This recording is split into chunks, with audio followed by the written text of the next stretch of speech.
Kada se Marko vrati kući, šokira se kada zatekne Marija u sobi sa svojom devojkom. Naravno, odmah ih pita šta se dešava. Njegova devojka mu mirno objašnjava da Mario nije mogao da zaspi zbog zastrašujućih noćnih mora, pa mu je dozvolila da legne pored nje.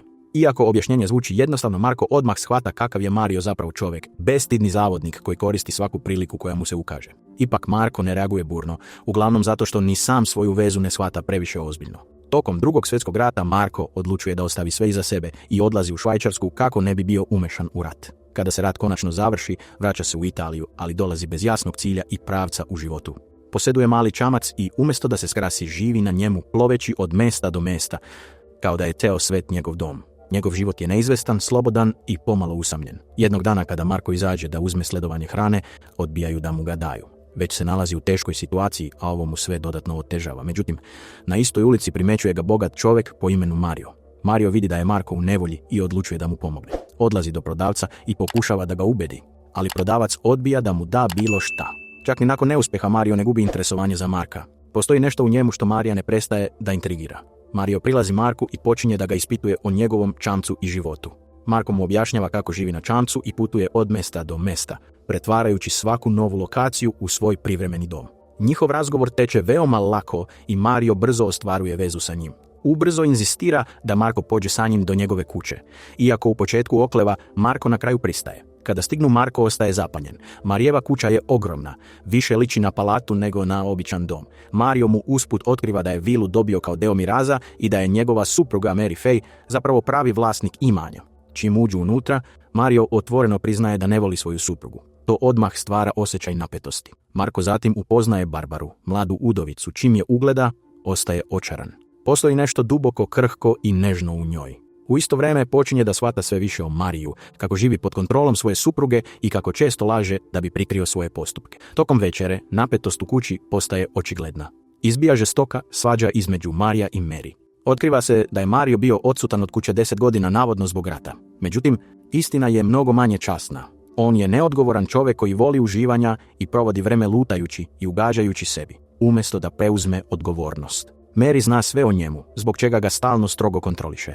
U ovom domaćinstvu jasno je da je Mary glavna. Nijedna odluka se ne donosi bez njenog odobrenja. Kako se razgovor nastavlja, tema prelazi na Barbarinog muža, koji se već 10 dugih godina nije vratio iz rata. Otkriva se da se Barbara udala, a već sljedećeg dana njen muž je otišao u rat. Od tada je ostala da ga čeka, živeći životom koji deluje nepotpuno i ograničeno. Zbog takve situacije Mary Barbaru drži pod izuzetno strogim nadzorom, gotovo kao da je zatvorenica. Barbara u toj kući živi kao sluškinja uprkos svojoj lepoti i mladosti. Marko ne može da podnese da je vidi u takvom položaju. Što je više posmatra, njegova osjećanja postaju sve jača. Počinje da zamišlja kako je odvodi daleko od tog mjesta, negdje gdje može slobodno da živi i gdje bi on mogao da bude sa njom.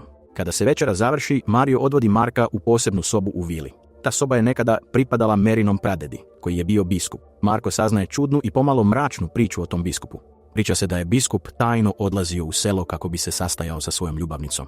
Mario nudi Marku upravo tu sobu da u njoj prenoći. Kasnije te noći Barbara ulazi u sobu da mu namesti krevet. Marko je već izgubljen u mislima o njoj. Kada je vidi izbliza, njegova privlačnost prema njoj postaje još jača. Možda živi kao sluškinja, ali njenu lepotu i prisustvo nemoguće je ignorisati. Skupivši hrabrost, Marko pokušava da započne razgovor s njom, nadajući se da će joj se približiti. Ali baš kada trenutak počinje da postaje poseban, Mario iznenada ponovo ulazi u sobu i prekida sve. Nakon što neko vrijeme razgovara sa Markom, Mario također odlazi i vraća se u svoju sobu da spava. Kasnije te noći, dok Marko leži u krevetu, čuje tihe zvukove koji dolaze iz susjedne sobe. Radoznao i nesposoban da ih ignoriše, polako ustaje i tiho kreće za zvukom. Sa mjesta na kojem stoji Marko može jasno da vidi Barbarinu sobu. Unutra Barbara stoji ispred ogledala, nežno se diveći svojoj lepoti i izgubljena u sopstvenom odrazu. Posmatrajući je takvu, Marko osjeća još jaču privlačnost prema njoj, a njegova želja da je osvoji postaje sve veća. U isto vrijeme, Barbara uopšte nije svesna da je neko posmatra. Sljedećeg jutra Marko mora da ode, iako to zapravo ne želi. Dok se sprema da isplovi svojim čamcem, Mario ga iznenada pita da li bi želeo da zajedno odu do jezera. Marko pristaje i nakon nekog vremena obojica stižu do obale. Odlaze na kupanje, osvežavaju se, a zatim provode dosta vremena šetajući i obilazeći jezero. Nakon što su neko vrijeme lutali, Marko iznenada tamo ugleda svoju devojku. Odmah potrči prema njoj i zagrli je. Posmatrajući to, Mario postaje primetno uzbuđen. Međutim, pre nego što se Marko vrati, Mario se brzo pretvara. kao da uopšte ništa nije vidio. Nakon toga, Marko žurno vadi adresu svoje devojke iz dnevnika i vodi Marija do njene kuće. Tamo je prisutna i njena prijateljica. Mario više puta pokušava da flertuje s njom. Iako je već ostario, Mario i dalje veruje da je mlad i odbija da prihvati svoje godine. Bez imalo oklevanja pokušava da se približi devojci, ali ona brzo odlazi nazad kod svoje prijateljice. Ubrzo je večera spremna, a Markova devojka počinje da pleše sa Marijom. Nakon što neko vreme plešu, umore se i sedaju da popiju nešto. Za to vreme Mario primećuje da je njena prijateljica sama u drugoj sobi. Koristeći priliku tiho ulazi u njenu sobu i pokušava da je zavede. Međutim, devojka se naljuti zbog njegovog ponašanja. Zbog toga situacija postaje neprijatna i svi su primorani da odmah odu. Sljedećeg dana Marko poziva obe devojke na svoj čamac. Svo četvoro provode vreme zajedno i slobodno uživaju. Postaje jasno da je, nakon mnogo godina otkako je napustio vojsku, ovo jedan od retkih trenutaka u Marijevom životu kada se zaista osjeća srećno i opušteno. Razmišljajući o tome, postaje emotivan. Iste večeri, svo četvoro sede zajedno pored jezera, razgovaraju o svojim životima i dele lične stvari jedni sa drugima. Ostaju tamo neko vreme, ali se vreme iznenada menja. Nailazi snažna oluja praćena jakom kišom. Svi brzo skupljaju svoje stvari i žure nazad do čamca, pokušavajući da odu što je premoguće. Međutim, zbog oluje postaje teško upravljati čamcem. Markova devojka drži uže, a Mario joj u tom trenutku tiho prilazi koristeći situaciju. Nakon nekog vremena, oluja se smiruje i oni bezbedno stižu do kuće Markove devojke. Marko je pita da pođe sa njim, ali Mario se umeša i ubeđuje ga da je previše umoran da bi nastavio dalje. Zbog toga Marko sam odlazi svojim čamcem i vraća se prema jezeru. Kada se vrati, Marko primećuje Barbaru kako stoji pored prozora. Videvši savršenu priliku, daje joj znak. Barbara ga razume i poziva ga da dođe. Kada Marko stigne do Marijeve kuće, iznenađen je kada vidi Marijevu suprugu kako ga ispituje o njemu. Marko je primoran da smisli izgovor, ali Mary se naljuti i kaže mu da odmah vrati Marija pre nego što se udalji. Barbara i dalje stoji tamo. Pre nego što ode, tiho šalje poljubac Marku, a zatim se udaljava. Kada se Marko vrati, zatiče Marija u sobi sa svojom devojkom. Kada ga pita šta se dešava, njegova devojka mu kaže da Mario nije mogao da zaspi jer je imao noćne more, pa mu je dozvolila da ostane pored nje. Iz ovoga Marko jasno shvata da je Mario bestidan čovjek koji stalno flertuje. Ipak to Marka ne pogađa previše jer svoju devojku ne shvata naročito ozbiljno. Nakon što je nekoliko dana proveo na Markovom čamcu, Mario se vraća svojoj kući. Otišao je sa Markom, a da ništa nije rekao svojoj supruzi Mary i sada ne želi da se suoči s njom. Zbog toga okleva da se vrati kući.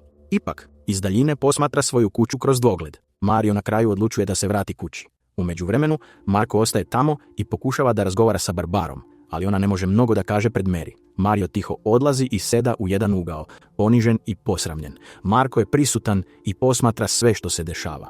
U tom trenutku, baš to vam govori Marku da je Mario veoma pokvaren i nemoralan čovjek, koji je čak razmišljao da se neprimjereno ponaša prema njegovoj ćerki. Također kaže da je već upozorio Marija. Ako ikada ponovo pogleda njegovu ćerku sa lošim namerama, naučit će ga pameti. Nakon što ga na taj način uvrede, Mario počinje da plače i ne zna šta da radi. U međuvremenu, Mary objašnjava Barbari kućne poslove, ali Barbarina pažnja je usmjerena na Marka, dok je Markova pažnja usmjerena na nju.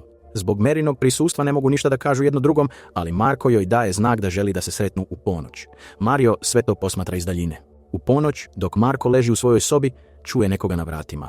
Pomisli da je to možda Barbara, ali kada otvori vrata, razočara se, to je Mario. Mario mu kaže da se oni Barbara vole, ali zbog njegove supruge Mary ne mogu da budu zajedno. Zato traži od Marka da dozvoli Barbari da dođe na njegov čamac. Također ga moli da pozove i svoju devojku kako Barbara ne bi bila sama. Mario kaže da zna da se Marko i Barbara privlače, ali ga kao prijatelja moli da mu pomogne kako bi svi zajedno mogli da uživaju. Marko pristaje na njegov plan. Sljedećeg dana, kao što je obećao, Marko dovodi Barbaru na čamac. Mario pokušava da je zavede, ali Barbarina pažnja ostaje usmjerena na Marka. Nakon nekog vremena dolazi i Markova devojka Jenny, pa su sada četvoro na čamcu. Zajedno kreću prema drugom mjestu. Posle nekog vremena stižu do pijace gdje Barbara i Jenny kupuju neke stvari za sebe. U isto vrijeme Mario također odlazi na pijacu da nešto kupi. S druge strane, Mario rezerviše hotelsku sobu za sebe i Barbaru, planirajući da te noći ostane tamo sa njom. U međuvremenu, Marko je također na čamcu sa svojom devojkom, ali ne može da zaspi. Nemiran, kasno noću izlazi na polje i počinje da šeta gradskim ulicama. Dok tako luta, primećuje čovjeka koji izgleda potpuno isto kao Mario. Čovjek veoma brzo vozi bicikl i žuri negde. Međutim, Marko u tom trenutku ne obraća previše pažnje na njega. Sljedećeg dana, dok svi ručaju u restoranu, dolazi policajac i donosi šokantnu vest Mariju. Njegova supruga Mary je umrla. Čudno je to što ni Mario ni Barbara ne deluju previše pogođeni njenom smrću. Policija počinje istragu, a tokom nje pronalazi pismo koje je Mario napisao svojoj supruzi. U tom pismu Mario pominje svoju ljubav prema Barbari. Nekoliko dana kasnije Mario i Barbara se venčavaju i započinju zajednički život, dok Marko nastavlja sa svojim životom. Do tada je već raskinuo sa svojom devojkom. Jednog dana Marko posećuje Marija i Barbaru u njihovoj kući. Tamo primećuje da njihov odnos ne funkcioniše najbolje. U jednom trenutku kada Mario nakratko izađe, Barbara kaže Marku da veruje da je Mario ubio Mary. Marko priznaje da je i sam imao istu sumnju, jer je te noći video čovjeka koji je potpuno ličio na Marija kako vozi bicikl. Moguće je da se Mario te noći vratio kući. Nekoliko dana kasnije neočekivano se pojavljuje čovjek u Marijevoj kući. Ispostavlja se da je to Barbarin muž John, koji se vodio kao nestao prethodnih 10 godina. Svi su šokirani kada ga ugledaju. Međutim, on objašnjava da nije došao zbog Barbare. Kada je čuo za smrt svoje sestre, otkriva da je godinama bio u kontaktu s njom putem pisama i da je ona znala da je živ, ali je to držala u tajnosti. Dalje objašnjava da su ga tokom rata zarobili neprijatelji, zbog čega se nikada nije vratio kući. Ipak, vest o smrti njegove sestre naterala ga je da se vrati. John inzistira na tome da mu je sestra obećala da će se uskoro sresti i da je u svom posljednjem pismu napisala kako želi da izbaci Marija iz svoje kuće. Sa ovim novim informacijama slučaj dobija potpuno novi obrt i policija ponovo otvara istragu. Marko govori Johnu da je te noći video Marija kako negdje žuri na biciklu. Uz pomoć policije Marko također dolazi do čovjeka koji je iznajmio bicikl Mariju. Suočen sa svedokom i novim dokazima, Mario, preplavljen sramotom, traži od policije malo vremena. Nekoliko dana nakon ovog događaja, John prenosi svu svoju imovinu na Barbarino ime i govori joj da se više nikada neće vratiti jer je započeo posao u inostranstvu i tamo nastavio svoj život. Nakon što se oprosti, odlazi. Marko i Barbara se konačno zbližavaju. Barbara želi da se uda za Marka i provede ostatak života s njim, ali Marko to odbija. Vraća se svom čamcu, nesiguran da li je čovjek kojeg je te noći video na biciklu zaista bio Mario. Također shvata da je policiji dao iskaz na osnovu Barbarinih reči. Zbog te sumnje počinje da veruje da je Barbara možda stajala iza svega. Na kraju, Marko se zauvijek oprašta od nje i isplovlja.